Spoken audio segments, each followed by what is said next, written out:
Hi there, my name's Lucy Parkin. I'm the organiser of the Abergavenny Writing Festival, and I'm really delighted to be able to talk with Emma Mills today. Emma was originally due to talk to us at the Abergavenny Writing Festival in April, but for obvious reasons that was postponed. So we're here in November in our respective rooms, and we're going to have a talk about Emma's career as a consultant midwife and also the books that she's created. So Emma, would you mind just telling us a little bit more about what you do? Hi Lucy, thanks for having me as well. It's a very different way of doing this for me, but really nice to have the opportunity to talk really about the books that we've written. So I'm Emma, I'm a consultant midwife at Abergavenny University Health Board. And what that means really is that I haven't got any operational responsibilities for staffing and rotas and things like that. But my job is a professional lead, so it's all about listening to women, engaging with the public, supporting midwives, making the service as good as it can be. So I've been a midwife or a nurse for over 30 years.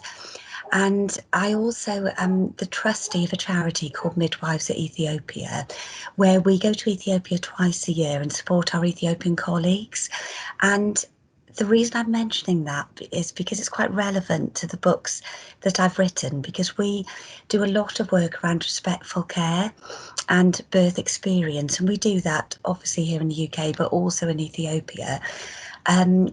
And encourage our Ethiopian colleagues really to talk to the women that they support about how they feel and what experiences they have. I've also, throughout my career, but especially the last few years, had a lot to do with research. I published quite a lot of my own research, particularly in female genital mutilation and really in public engagement as well. And I presented that locally, but also I've been lucky enough to present around the world. So I feel like I've got a really special job. And for me, the biggest part of that is, you know, working with women, working with families, trying to make things better for people. So I feel really privileged actually in the role that I've got. It's amazing. And how often do you go to Ethiopia? As a charity, we go twice a year. We do quite a lot of work in between with communicating with our Ethiopian colleagues and partners over there. I tend to go once a year, and when we go, we run skills and drills and training programs.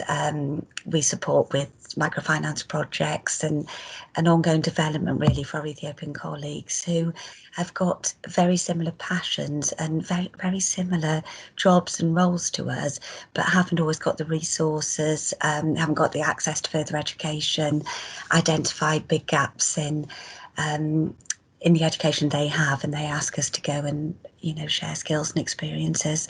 But it's great because I learn a lot when I go, and we've been going for 12 years now, and the feedback is that things are making a big difference, which is great. Amazing. And what motivated you to become a midwife? Can you think back to the sort of, you know, the first ideas that, you know, when you started thinking about what you were going to do and what it was that drew you to that vocation?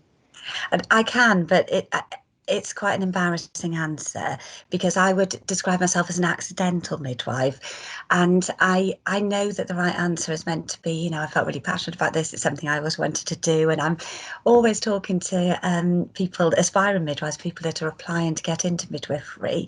And I speak to so many people that have just wanted to do it all their lives. Actually, with me, I had my daughter when I was 17. She wasn't planned. I was doing my A levels. I really wanted to go into writing and journalism, so it's quite interesting where this has taken me. At the time, I had a young daughter. I did my first year of A levels, and knew that it would be difficult financially to go to university, and I realised that you could train as a nurse at that time and be paid to do your training to go to university to do that. So that's what I did, thinking, right, I'll do this for now. You know, so at the time it was all about having a career and being a role model for my daughter, but in fact I absolutely loved every moment of it. And what I loved the most was a clinical placement for midwifery in my general nurse training. So I knew from the very first day really that I did that this was going to be the career for me. And I've never ever looked back. I absolutely love my job. But it was interesting because when I talked to my dad about it, he said his mother, so my maternal grandmother, always wanted to be a nurse and go down that route. And I didn't really know that until after I'd done it. So in some ways I was very close to her and it felt quite affirming, really. That's amazing. And as you say, incredible that it's brought you back in a way to that sort of writing journey. You know, Yeah, you had your, yeah, had your passion, and now you're able to sort of share that with other people. It's yeah. amazing. And leading on from that, how did the idea for the first book come about? So yeah, so really in following on from the last question, actually, I've always wanted to write and I've always wanted to publish books of birth stories. But so it's always something that's been on the radar. And I've talked a lot with, because I think at this point it's really important to mention that actually the books are put together by myself, but also my colleague Louise, who's a good friend and also a consultant midwife. And we talked about it a lot. But then in 2017, we were involved, in fact, we led a large Welsh Government project that was a survey of women's views in Wales and looking at what women want. What do they want to know antenatally? How do they want to prepare? What information, what do they wish that somebody told them when they were pregnant? And one of the biggest things that came out of that was that women just felt there was so much negativity out there. So everything they read was about, one born every minute was seeing lots of women on their backs or hearing all the horror stories. They'd go to mother and baby groups and um, they well, in fact, I don't know if I can just tell you, there's a really, really interesting quote at the start of our first book that really sums up for me one of the reasons why we decided to put these birth stories together. So perhaps I'll just read you that. Is that okay? Yeah. So this is from one of the mums, and she said, um, to say that my whole birth experience was incredible from start to finish is an understatement. Some people looked at me like I was crazy when I said how much I enjoyed my labour and the entire birth experience, but in some ways I felt guilty. I felt guilty that I had such an uncomplicated labour when others had struggled, and I was afraid to share my story. It took a friend to remind me that amongst the horror stories are always the positive ones, and they're the ones that we should be sharing more often. It isn't boastful or conceited, it's our story. And I think from that, it just really reiterated for me that it's, you know, everybody's story is important. And I think, I'm sure later on we'll talk a little bit about birth stories being helpful for birth trauma, but equally we shouldn't be silencing people that want to share their positive stories because that's so good for other women as well. So that was really, that and our passion for birth choices, for positive birth experiences, for looking at so many different ways and routes to try and promote positive birth experiences really and empower women. Absolutely. And sort of leading on from that, you mentioned Louise Taylor, who co-authored the books with you. What was the process like of sort of collecting these stories and putting them together and creating the book? Yeah, I mean, even now we look back on this process and laugh a lot and cry a lot as well. It was great fun, but also highly emotional. The fun came from, first of all, we talked about it together, and then we're very lucky that we've got a really supportive head of midwifery who has got absolutely the same ethos as us, that as long as, we're always coming out with these ideas, and it's really part of our role really to look at innovation and ways to make things better. But as long as it benefits people and it's good for the women and good for midwives, then we had full backing. So that was good. So we went through the sort of formal process first to, are we actually allowed to do this? Can we publish this? And then we just put an appeal out for women to send us their birth stories, and we were absolutely inundated. And we read every single one of them, and we laughed and we cried, and they were absolutely amazing. And the book really led itself because as soon as we started reading the birth stories, you could really feel the humour and the passion and the personalities coming out. So very early on, we made a decision not, barely to edit anything. It was, if anything, very, very light editing. And that might be, somebody might have, you know, sent a story and she said, oh, it's like a bloodbath. And I rang and said, look, you worded it like this. What, you know, how did you feel? What? And she said, oh no, there wasn't much blood really, but I thought the story would sound more exciting. So it was just sort of slightly looking at the ways that women told their stories really, but certainly we barely edited anything. We had to choose which stories we included, so we wanted to try and we didn't just pick the most positive stories, we tried to have a balance so that we had some. So our first book, sorry I probably should have said this first, is Your Birth Stories from Midwifery led areas, and 6 months later our second book came out with Your Birth Stories from consultant led areas, and the idea was they would come out very closely together. It's really important that the message didn't go out that you only had a positive birth experience if you birthed in a midwifery-led area. You know, wherever you have your baby and whichever type of birth you have, it can still be a really positive experience. So we wanted to make sure that we had a mix. So that would include home births, people in alongside midwifery-led units, people in freestanding midwifery-led units, and then people in the second book in obstetric units. And there were so many key themes coming through that we wanted to make sure we included the stories that best reflected the themes in all of the stories really, but each and every one of them were absolutely lovely. And I think, Lucy, I was having a quick chat to you earlier, wasn't I, when we were just making sure all the equipment worked for the interview, and I picked up the book this morning and I hadn't read it for maybe 6 months. You know, life's been so busy with for everybody, hasn't it, with the pandemic, and everything's changed. And I sat there and just took a moment to read the book, and honestly I had tears pouring down my face again, and I forgot how beautiful the stories are and how highly emotive they are. And yeah, so that's sort of where it came from, and the process. So yeah, I think the short answer would have been it pretty much wrote itself. We had some guidance with publishing and with formatting and that kind of thing, and actually there were just such lovely touches in there. You know, the cover is we decided to have a flower, and you know, talk about growth and positivity, and you know, the first chapter is the introduction is small seeds, from small seeds beautiful flowers grow, and actually Louise's daughter drew hand sketch the cover photos for us and things like that. So it's a very personal book when you read it. Amazing. And what publishing route did you go down? Was it self-published or was it done through the hospital? Yeah, it was self-published in the end, as in we used a self-publishing platform, just because we wanted it to be really accessible and affordable for all women. So the idea was never about making huge amounts of money. It was about being accessible. And what we I don't know anyone who knows quite a lot about antenatal care, is that we find that often you know, not everybody accesses things like antenatal classes and things, and that can be for logistics, it could be geographical, but often it's down to confidence. You know, if I know as my 17-year-old self, I would have found it really difficult walking into a big group of other women having their babies, maybe women who were married when I wasn't, and things like that.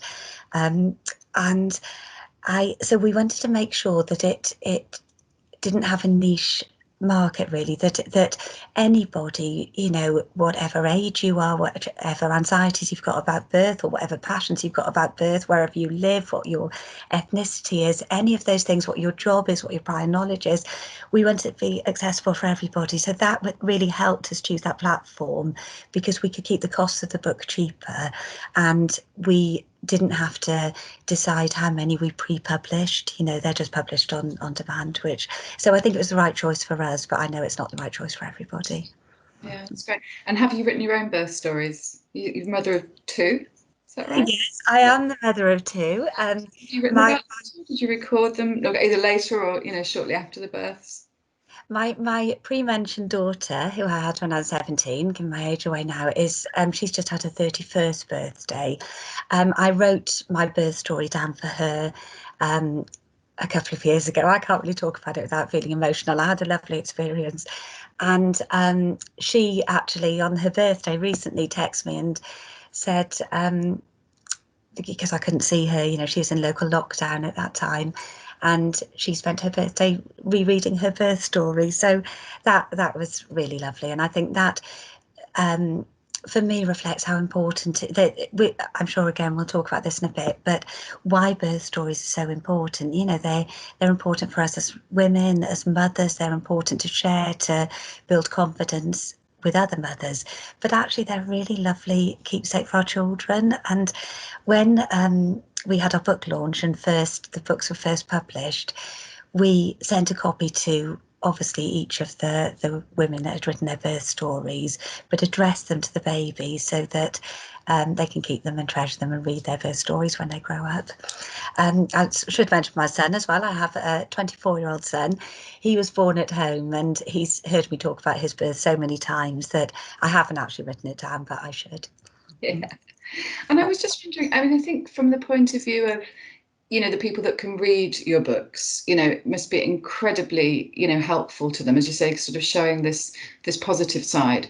But I'm also curious as a mum too about how you feel about the benefits for the person writing it and what that can give to you, because part of the original idea for this session was that we were going to try and give some pointers, which we'll do a little bit later, but not in quite the same way as we would have done live. What do you feel are the benefits for women about recording their own birth stories?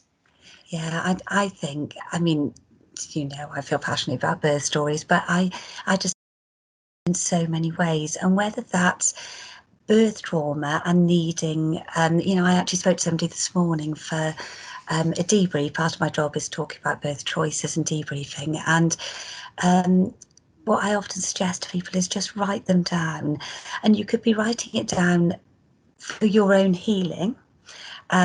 You know, so that you know, you might want to write it down, put it in an envelope and put it to the side and focus on your baby in front of you and then revisit it. You might be doing it for your own reflection, just to really understand what happened for your birth.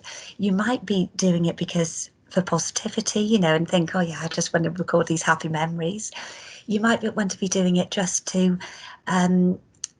really think about, you know, we all get asked as women or as parents having their children, how you know, every time that you see somebody who's pregnant, they want to, you know, most people want to know about your birth. And I always think, how do we say that? Do we want to be honest, but we also don't want to scare them. But at the same time, we don't want to, you know, we don't want to make anyone feel uncomfortable. We don't want anyone to, we don't want it to be so positive that somebody, if it doesn't go to their original plan, feels like they failed in any way.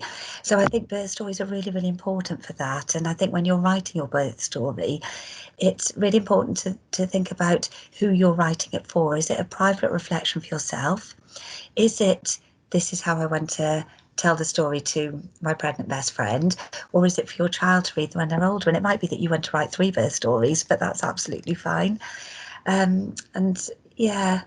I think that's a really good point, actually, about sort of thinking about who the reader is. So, as you say, it could be something that you do privately and revisit at some point in the future, just because the process of the writing can be very helpful at any, you know, sort of major sort of time in your life. But also, as you say, to share it with your, you know, your child or children at a later date and to help other people. And I think that's a really good point to make. So that for those of us who I haven't written my birth story, and I would like to. I think that's a really, really key point there to think about. Are there any other pointers or advice that you could give to people who might want to now, you know, after the event, maybe way after the event, write their birth story? And I don't think it ever matters when you write your birth story, because I think that's why I talked about my daughter earlier as well. So it was 31 years ago that my daughter was born, and yet there are so many things that I remember so clearly. But the things I remember clearly are somebody holding my hand, somebody smiling, you know, that way that I felt when I first held her, you know, and I talk a lot to parents about, you know, your baby is inside you. It's dark, it's quiet. They've never been touched by anyone else's hands. They've never seen the outside world. And they come out and they go into your arms, and don't ever forget that feeling, because that's special. So sometimes it's just about remembering. just picking up on what you were saying really about writing your birth story, I suppose another bit of advice would be to expect it to be emotive. And, you know, it can be quite, you know, it's a big thing, isn't it? Reflecting on massive events in our lives. And I don't know if I can just quickly read you another starting paragraph to one of the stories. And this, you know, so this mum sent a story in, and I think the sort of first paragraph speaks for itself. And I struggle sometimes reading any of these stories out without feeling a little bit emotional. But I'm reading this in the context of how actually it can be healing to write it down, or it can really help. And it starts off the first paragraph with Eliza's story. It hadn't been the brightest of weeks. So I don't even know if I can read this properly now. My lovely dad had died. I swung from utter disbelief that he wouldn't meet his first and only grandchild, and the cold, gnawing numbness of grief. Not wanting to know the gender of my baby, I'd asked the hospital to write on the back of an ultrasound scan if baby was Eliza or a Henry, so that he might know just a little of his grandchild.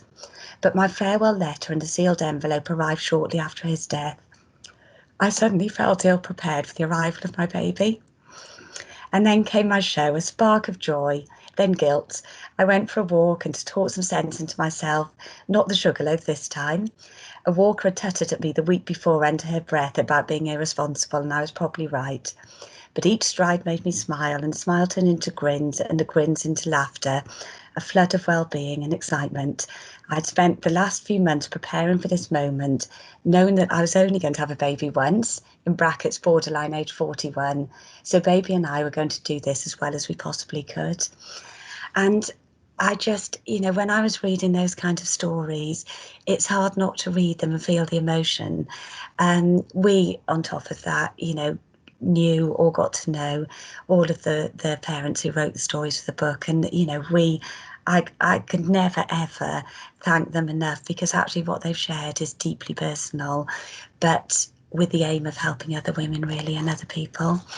And, you know, there are so many lovely quotes in there. You know, that somebody else in the second book said she wanted to share her birth story and show that a positive experience isn't solely reserved for those who are lucky enough to have a less complicated birth. The care I received that meant all the obstacles that I faced were easy to overcome, and I felt like I had a team of people behind me keeping me safe. So it's all about not necessarily only having a normal vaginal birth, even though there's so many tips threaded through both the books about how you could promote that with your birth environment, your support partner, and that kind of thing.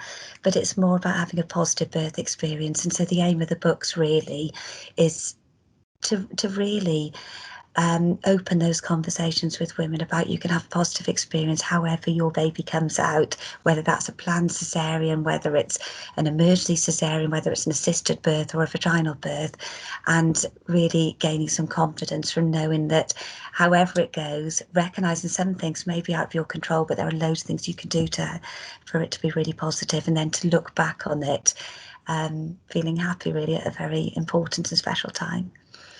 That's wonderful. I think it's a really, you know, it's an incredible thing that you and Louise have done, sort of bringing together these stories. And as you said, you know, the idea that it can be accessed by anybody. It's not about going into a group that you might not feel is for you. It's about being able to sort of, you know, buy the book wherever, you know, wherever you can. And, you know, hopefully this will sort of let a few more people know about your book. Where can people buy the books at the moment? So the books are available on Amazon. So they're both called Your Birth, and then Stories from Midwifery-led Areas and Stories from Consultant-led Areas. I don't know if you can see them. Very easy to spot. They are on Amazon with ladies that are birthing in an Iron Bev, and they get an email link to the books, so they can choose to buy them if they want. We've got lots of copies floating around. We've actually, I should have mentioned earlier, lots of our midwives have really enjoyed reading them, because I think to influence our own practice and the way that we support women and facilitate birth, it's really, really important that we're doing that from the angle of listening to women and shaping the way that we are based on the things that are clearly so important to women in their birth stories, you know, about that kindness and that compassion, about listening, about encouraging women to listen to their bodies and things. So yeah, both available on Amazon. Sorry, I can't answer a question in brief, can I at all? It's great to hear. And just finally, really, I wasn't aware of this till recently, but I noticed somewhere that the proceeds of the book are really being put to good use as well. Could you tell us a bit about that? Yeah, so all the royalties from the book go directly back into an Abergavenny maternity. We've got a charitable funds account where so all of the money goes into that, and it can be used, it can be really used for anything. But Louise and I really wanted it used for things that can make the service even better for women. So things like midwives accessing hypnobirthing courses, sometimes things as simple as fairy lights to put up in the room to make it feel like a much more welcoming environment, kettles so that people have got tea and coffee in the room, and that kind of thing. And it's really nice because these kind of books we hope will be very timeless. You know, the stories are timeless really. So we we had a lot of sales in the beginning, but actually we've had this constant trickle of sales where, every couple of days or sometimes every day somebody's buying one of the books. And actually that means that it's sustainable really and can keep doing all these additional things that hopefully make things better for women and for the maternity services staff that support them. That's wonderful. Well, I'm sure they do, as you do too. I mean, I know I live in the same area as Emma, and I know what high esteem you're held in, and rightly so. So I just want to say thank you so much, Emma, for the time today, but also everything that you do and for creating these books. I think we're all exceptionally grateful. Thank you. Thanks so much for having me. Thanks, Lucy. Thanks, Emma. Bye.